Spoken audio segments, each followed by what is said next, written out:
Our 342 project is called Mass Diffusion through Celery. Within our project, we looked at diffusion of dyed water through a celery stalk using the concept of general and convective mass transfer. Mass transfer through a celery stalk can be modeled by capillary action in trees. On a windy day, the amount of water that evaporates from leaves is increased, which creates a greater concentration gradient for capillary action. Consequently, on a calm day, there is less evaporation and a lower concentration gradient. A good example of convective mass transfer in the chemical engineering world is the drying of various fruits. In this process, a stream of hot air is blown over the fruit at some calculated speed, which results in dehydration. The governing equation for mass transfer is the modified Fick's law. The water evaporated can be considered dilute. The constant K in front can vary depending upon the environmental conditions. In the case of still air, K is equal to DAB, the diffusivity coefficient. For moving air, K is equal to Kc, the convective mass transfer coefficient. Generally, mass transfer rate is higher in convective systems than non-convective systems. Kc is modeled as a function of Reynolds number and Schmidt number.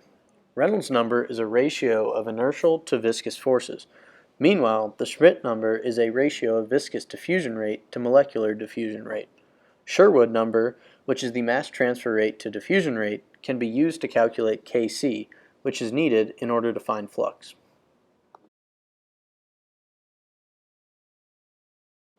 At higher wind speed, the Reynolds number is higher, which results in a higher Kc. Therefore, mass transfer flux increases. Another real-life example of this concept is how the condensation of clouds increases with wind. Water off the surface of the ocean diffuses into the air at a faster rate if there is convection. With more water in the atmosphere, there is more cloud formation. Now, let's take a look at our experiment where we modeled diffusion through celery in order to demonstrate these concepts.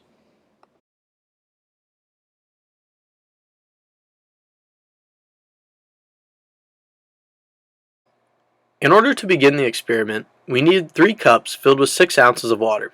Then, we added 10 drops of dye into each glass. The dye and water make a solution, which is the actual mass being transferred. So from now on, I will refer to this solution as dyed water.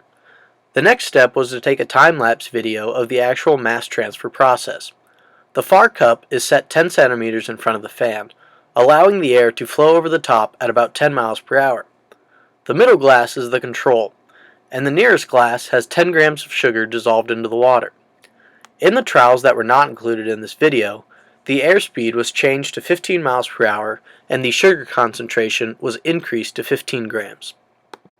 After 30 minutes of time, the celery was removed from the solution. Each stalk was carefully cut from the top until the dye was visible within the celery.